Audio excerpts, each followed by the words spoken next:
નમસ્કાર વિદ્યાર્થી મિત્રો, શ્રી એસએન વિદ્યાલય દ્વારા સંચાલિત ઈ-લર્નિંગ પ્રોગ્રામમાં ફરી એકવાર આપનું હાર્દિક સ્વાગત છે. ગયા લેક્ચરની અંદર આપણે અમુક ક્વેશ્ચન સોલ્વ કરેલા કે જેની થિયરી આપણે અગાઉ ભણેલા હતા. હવે આજે આપણે જે ટોપિક ભણવાનો છે એ ટોપિક માટે આગળ સમજેલું ઘણું બધું આપણને કામમાં લાગશે કે જે કાંઈ પણ આજ સુધી સેક્શનની અંદર આપણે ભણતા આવ્યા છીએ એમાંથી બેઝિક બાબતોનો ઉપયોગ આપણે આજના ટોપિક સમજવા માટે કરીશું. અને હા, આજનો ટોપિક ભણ્યા બાદ આજના ટોપિકનો ઉપયોગ આપણે નેક્સ્ટ ટોપિક ભણવાનો છે એની અંદર કરવાનો થશે. એટલે ઇન શોર્ટ જો કહેવામાં આવે તો આખો પાઠ એક લિંક મુજબ છે કે એક સ્ટેપ આવડે તો એના આધારે તમને બીજું સ્ટેપ આવડે, એના આધારે ત્રીજું સ્ટેપ તમે કરી શકો. એટલે આ રીતે સ્ટેપ બાય સ્ટેપ આપણે પાઠને શીખતું જવાનું છે. આજે આપણે ભણવાનું છે આણ્વીય દળ, સૂત્ર એકમ દળ અને મોલર દળ ત્રણેય વચ્ચેનો તફાવત અને ત્રણની સંપૂર્ણ રીતે ડેફિનેશન અને ઉદાહરણ સહિતની માહિતી. કેમ કે બેઝિકલી ત્રણ પદ એવા છે કે જનરલી તમે જોવા જાઓ તો એક સરખું જ લાગે. સિમિલરલી કે ના જેવું, ધારો કે તમને કોઈ એવું કહે કે તમારા ડાબા કાનને તમારે તમારા જમણા હાથથી પકડવાનું છે. આવું તમને કોઈ કીધું.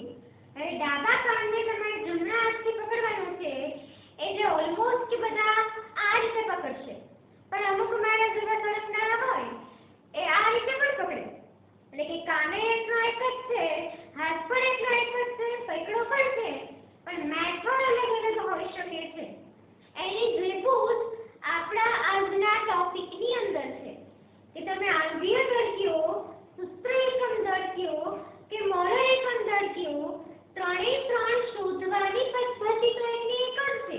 એના દાખલાઓ એક જ મેથડથી ગણવામાં આવે છે.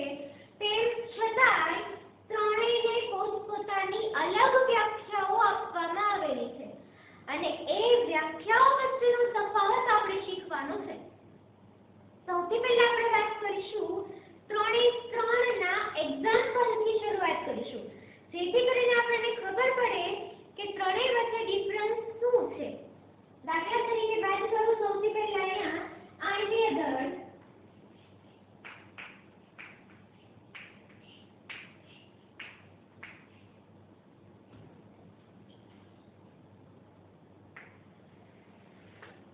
ત્યારબાદ સૂત્ર એકમ દળ,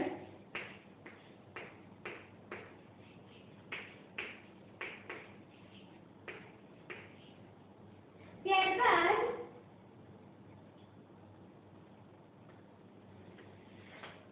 ત્રીજું છે મોલર દળ.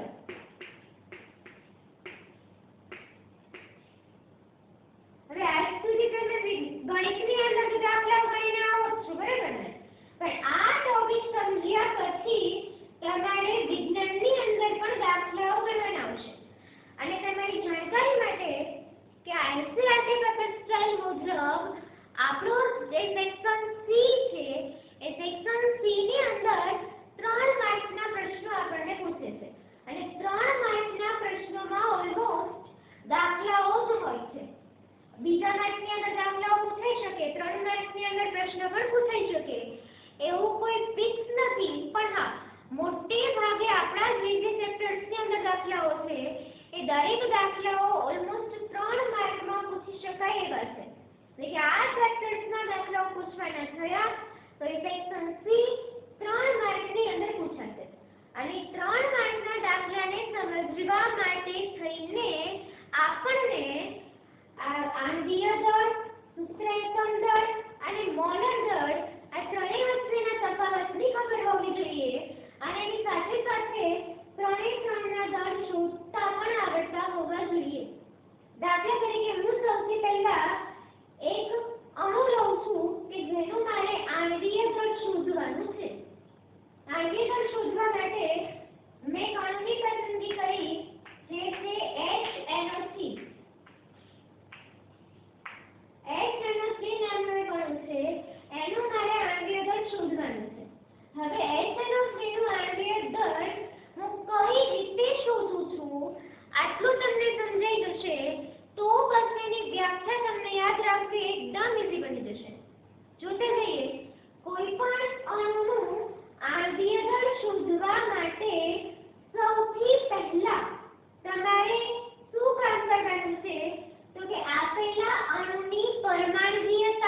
જોશો કે તમને જોવા મળશે નાઇટ્રોજનનું પરમાણુ નંબર આવશે 14 પ્લસની નિશાની m ના m સગડો m ના m ગુણ્યા m ના m ઓક્સિજનનું પરમાણુ નંબર તમારા કોષ્ટકમાં જુઓ એટલે આવશે 16 એટલે કે આ રીતે ત્રણે ત્રણ તત્વના પરમાણ્વીય દળ તમે લખી નાખ્યા છે.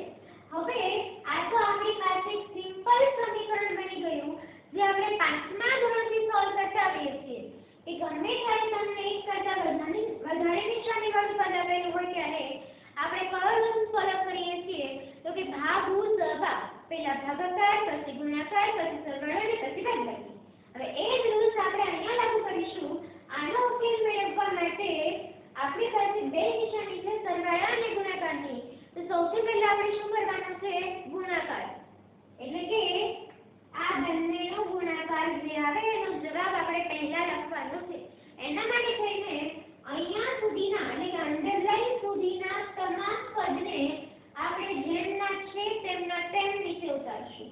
એટલે કે 1 નો 1 પ્લસ 14 ના 14 પ્લસ 16 ગુણ્યા 3 એટલે કેટલા થશે 16 કરીને 48 ગુણાકાર કર્યા બાદ હવે આપણી પાસે શું છે બધા સરવાળા જ બચ્યા છે એટલે ત્રણે ત્રણના સરવાળા આપણે કરી દઈશું.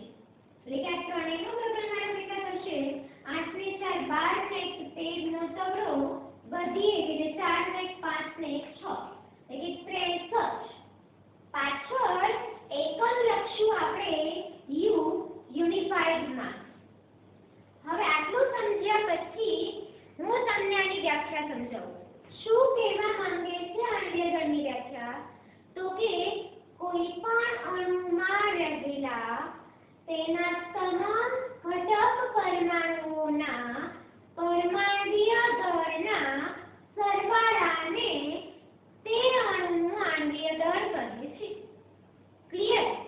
હંમેશા માટે આ વ્યાખ્યા આણ્વીય દળની લેવાની છે કે કોઈ પણ અણુ હોય એના ઘટક પરમાણુ લેવાના, એના ઘટક પરમાણુનું પરમાણ્વીય દળ લેવાનું અને પરમાણ્વીય દળનો સરવાળો કરશો એટલે તમને તેનું આણ્વીય દળ મળશે. અને એક બીજી વાત કે જે એકમ પરમાણ્વીય દળનો હતો એ જ એકમ આણ્વીય દળનો પણ છે. એટલે કે પરમાણ્વીય દળનો એકમ આપણે યુનિફાઈડ માસ કહેતા હતા એ જ રીતે આણ્વીય દળનો એકમ પણ યુનિફાઈડ માસ જ છે. હવે એક એક્ઝામ્પલ તમને લઈને બતાવું છું સૂત્ર એકમ દળનું. સૂત્ર એકમ દળના એક્ઝામ્પલમાં હું લઈશ CaCl2.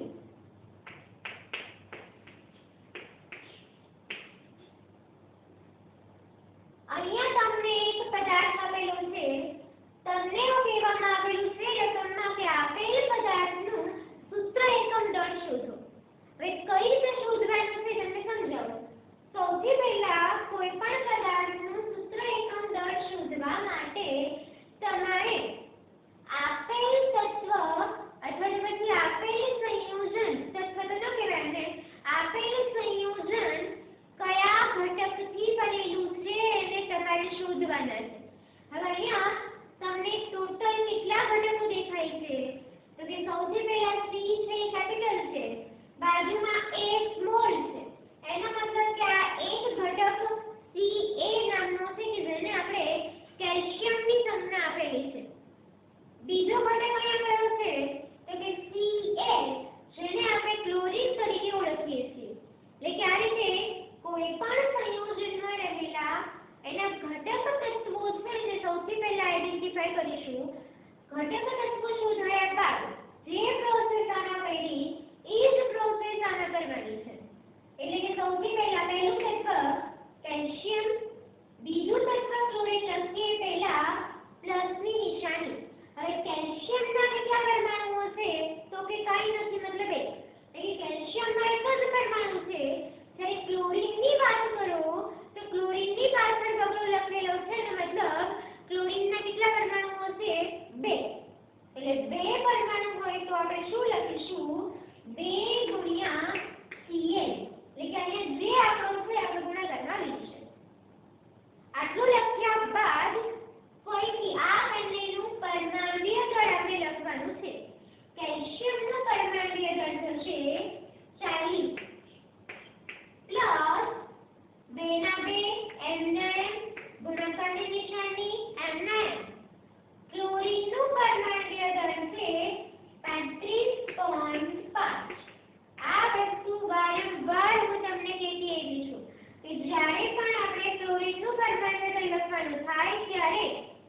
જનરલી ન્યુટ્રોન પ્રોટીન મુજબ જોવા જશો તો 35 જ જોવા મળશે, પણ આપવાનું બાબત છે ને જ્યારે પણ ફ્લોરિનનું પરમાણુ દળ લેવાય છે ત્યારે એને 35.5 લખવા ફરજિયાત છે.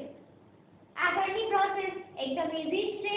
ભાગુસગા નિયમ લગાવો એટલે સૌથી પહેલા તમારે કરવું પડશે આ બંનેનો ગુણાકાર, એટલે કે 40 ના 40 પ્લસ 35 દૂને 70 અને અડધો અડધો એક આખો થઈ જશે એટલે ટોટલ કેટલા થશે 71.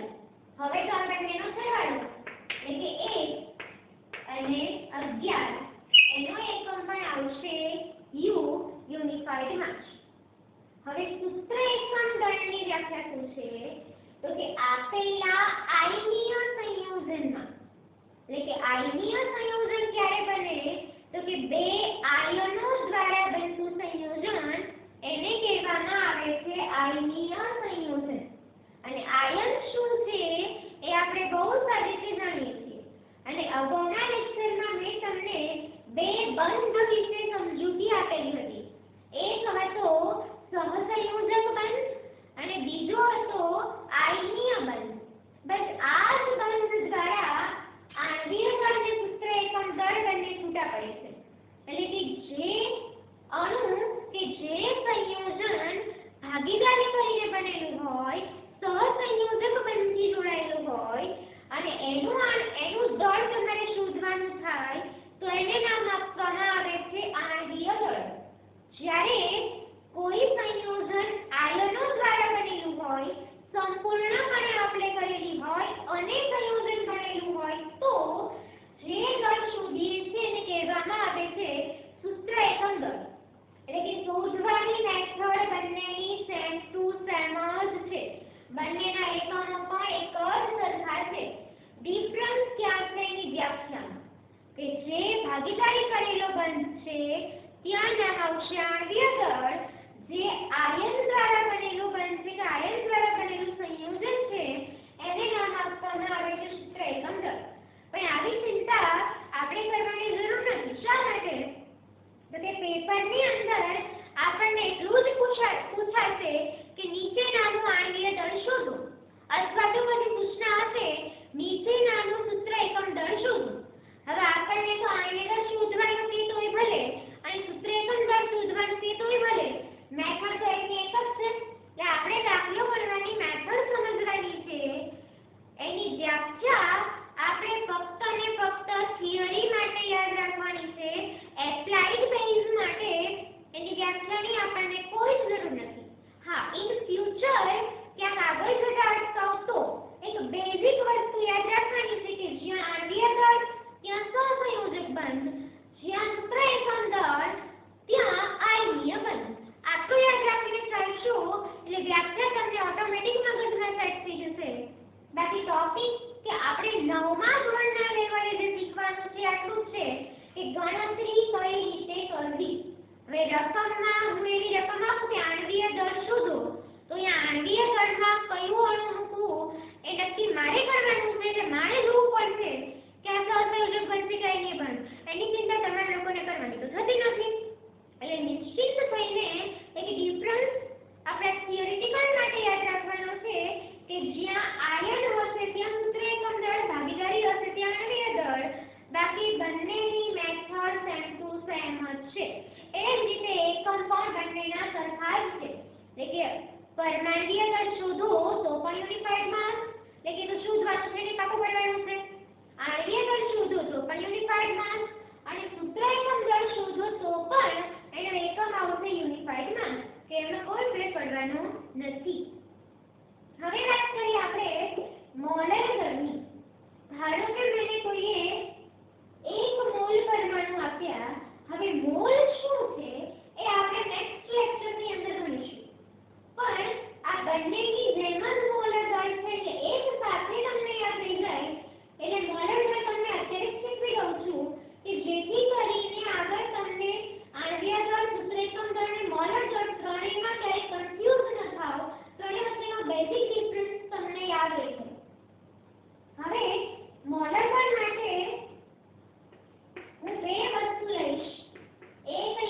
મને ધારો કે આપેલું છે n પરમાણુ અને બીજી જગ્યાએ ધારો કે મને આપેલું છે n2 અણુ,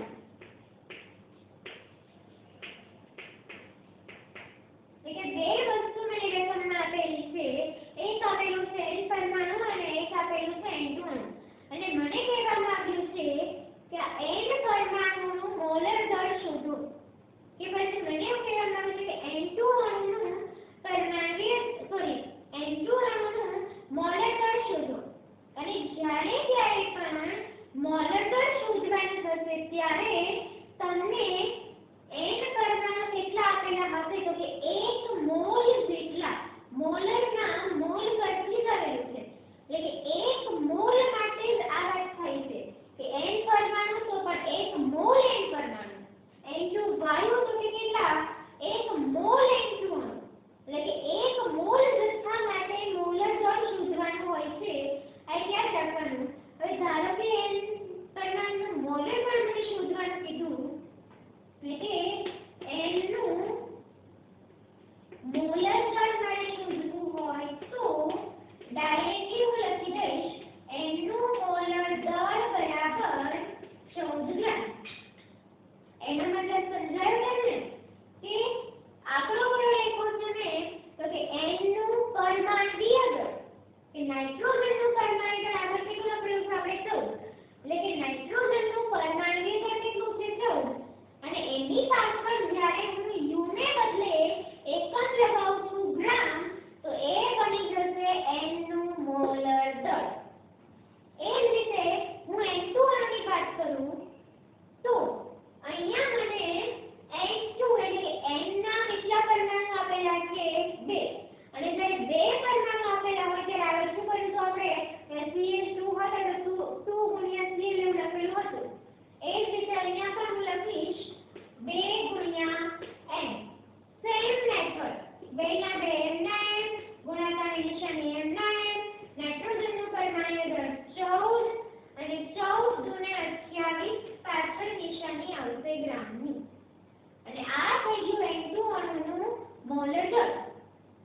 એટલે કે ફરીવાર રિપીટ કરું, હમણાં મેં જે વસ્તુ કીધેલી હતી એને કે તમને કોઈ તમારા ડાબા કાનને જમણા હાથથી પકડવાનું કહે તો કોઈ આમથી પકડશે ને કોઈ આમથી પકડશે, એટલે આણ્વીય દળની સૂત્ર એકમ દળ આમથી પકડેલા છે કે u એકમ લગાવી દો તો એ થઈ ગયા આણ્વીય દળનું સૂત્ર એકમ દળ, જ્યારે u ની બદલે g એકમ લગાવો તો શું થઈ જશે મોલર દળ. એટલે કે તમને સૂચનામાં આણ્વીય દળ સૂત્ર એકમ દળ કે મોલર દળ કંઈ પણ આપેલું હોય દાખલો સેમ મેથડથી જ ગણવાનો છે. ધારો કે હું HNO3 ને ઉપાડીને અહીંયા મૂકી દઉં, HNO3 નું એક્ઝામ્પલ હું મોલર દળમાં મૂકી દઉં તો જવાબ કેટલો આવશે 63 ના 63, પણ મોલર દળ શબ્દ વાપરેલો છે એટલે ફરક ક્યાં પડશે તો કે u લખેલું છે એના બદલે હું જ્યારે અહીંયા મૂકીશ ત્યારે મારે પાછળ એકમ લખવો પડશે g એટલે કે ગ્રામ, અને આ ડિફરન્સ છે આણ્વીય દળ અને મોલર દળનો, કે આણ્વીય દળ શોધવાની મેથડ મોલર દળ શોધવાની મેથડ એકની એક જ છે, પણ આણ્વીય દળ શોધું છું તો એકમ લખવાનો છે u, મોલર દળ શોધું છું તો એકમ લખવાનો છે g. બીજી એક કન્ડિશન કે જ્યારે તમે આણ્વીય દળ શોધો છો કે સૂત્ર એકમ દળ શોધો છો ત્યારે તમને ફરજિયાતપણે કોઈ સંયોજન જ આપેલું હશે. બીજી ભાષામાં કહું તો એક કરતાં વધારે પરમાણુઓ જ આપેલા હશે. ક્યારેય તમને એવું નહીં કહેવામાં આવેલું હોય કે ઓક્સિજન O પરમાણુનું આણ્વીય દળ શોધો, આવું ક્યારેય નહીં હોય. એટલે કે આણ્વીય દળની સૂત્ર એકમ દળ એક કરતાં વધારે પરમાણુઓ હોય ત્યારે જ શોધવામાં આવે છે. જ્યારે મોલર દળ છે એ એક પરમાણુનું પણ શોધી શકાય છે અને એક અણુનું પણ શોધી શકાય છે. હવે પરમાણુ અને અણુ વચ્ચેનો ડિફરન્સ મેં તમને બહુ પહેલા શીખવી દીધેલું છે કે એક જ અતુલું રખડતું ભટકતું હોય તો એને કહેવામાં આવે છે પરમાણુ, પણ જો એક કરતાં વધારે પરમાણુ કોઈ રાસાયણિક બંધથી જોડાયેલા હોય તો એને આપણે કહીએ છીએ અણુ. એટલે કે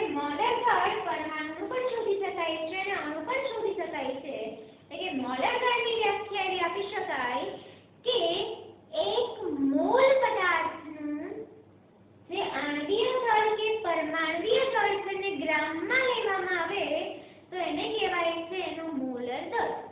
એટલે કે દાખલાઓ ગણતા તમને આવડે છે.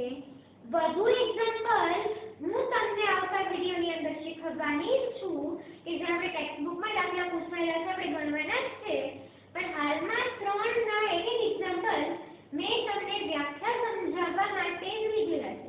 હવે આપણે એક્ઝામ્પલ પરથી 3 ની વ્યાખ્યા એકવાર જોઈ લઈએ જેથી કરીને આપણને 3 વચ્ચેનો ડિફરન્સ અને 3 ટોપિક એકદમ ક્લિયરલી સમજાઈ જાય. સૌથી પહેલા વ્યાખ્યા લખું છું આણ્વીય દળની. આણ્વીય દળની વ્યાખ્યા શું થશે તો કે કોઈ પણ સંયોજનમાં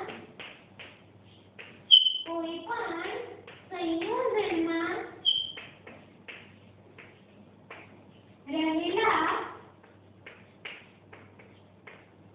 તમામ ઘટક પરમાણુઓના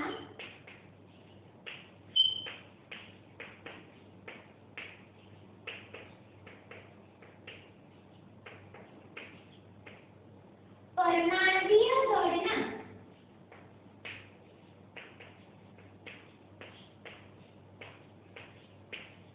સરવાળાને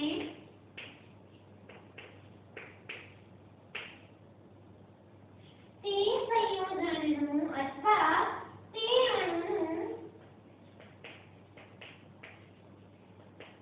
આણ્વીય દળ કહે છે.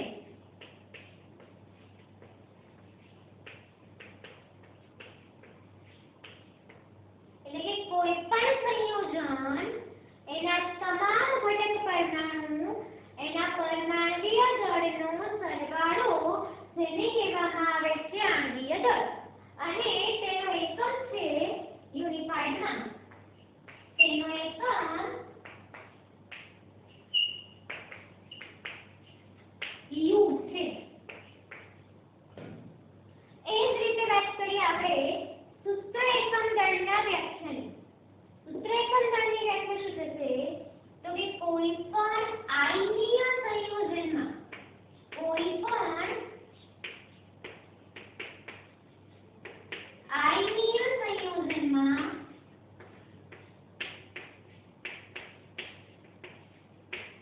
રહેલા તમામ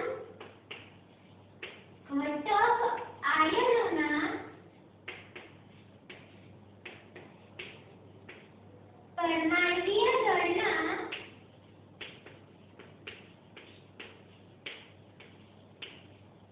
સરવાળાને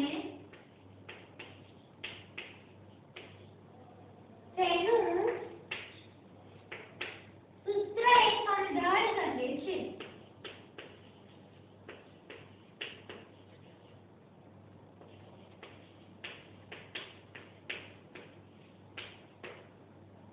એટલે કે એક જ શબ્દો મેળવીને કહ્યું હતું કે કોઈ પણ સંયોજનની બદલે કોઈ પણ આયનીય સંયોજન અને જ્યાં ઘટક પરમાણુ શબ્દ હતો એને બદલે ઘટક આયન એનો પણ એકમ કયો થશે તો કે તેનો એકમ પણ યુ છે.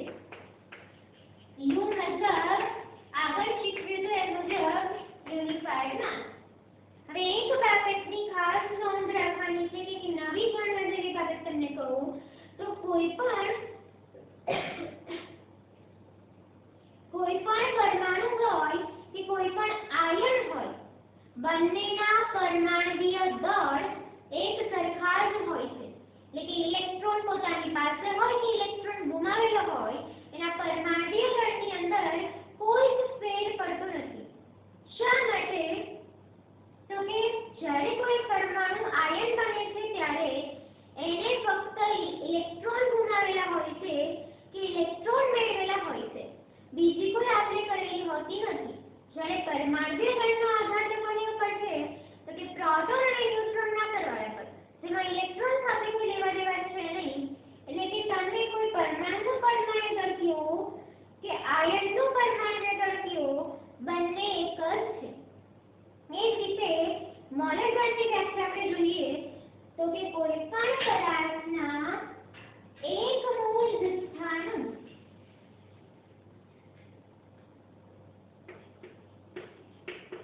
કોઈ પણ પદાર્થના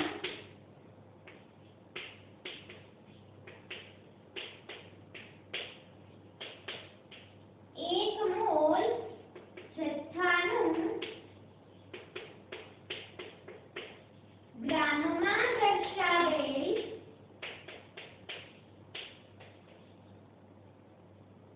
ગ્રામમાં દર્શાવેલા તેના સાપેક્ષ આંતરિય દળ કે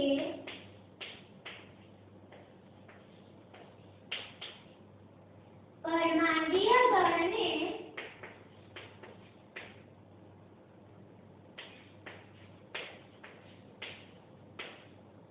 તે પદાર્થનું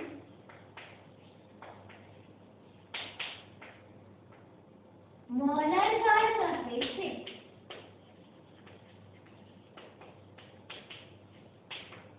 અને તેનો એકમ છે જી.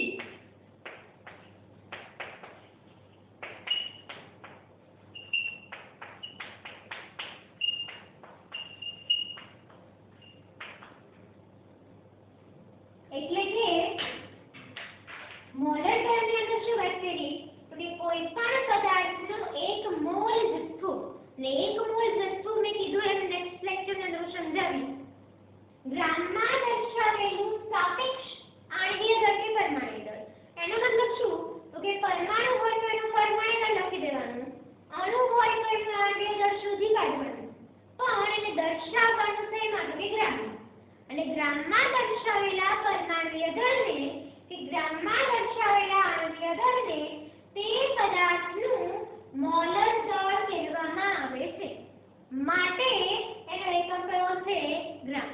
એટલે કે આ ડિફરન્સને આપણે યાદ રાખીશું અને આટલો ડિફરન્સ આપણને ક્લિયર થઈ ગયો એનો મતલબ કે આપણને જે નેક્સ્ટ ટોપિક છે મોલ સંકલ્પના એ મોલ સંકલ્પના પણ સમજાઈ જશે અને એના 3 માર્કના દાખલાઓ પણ આપણને આવડી જશે. પણ મોલ સંકલ્પના સમજતા પહેલા નેક્સ્ટ લેક્ચરની અંદર આપણે આ 3 ના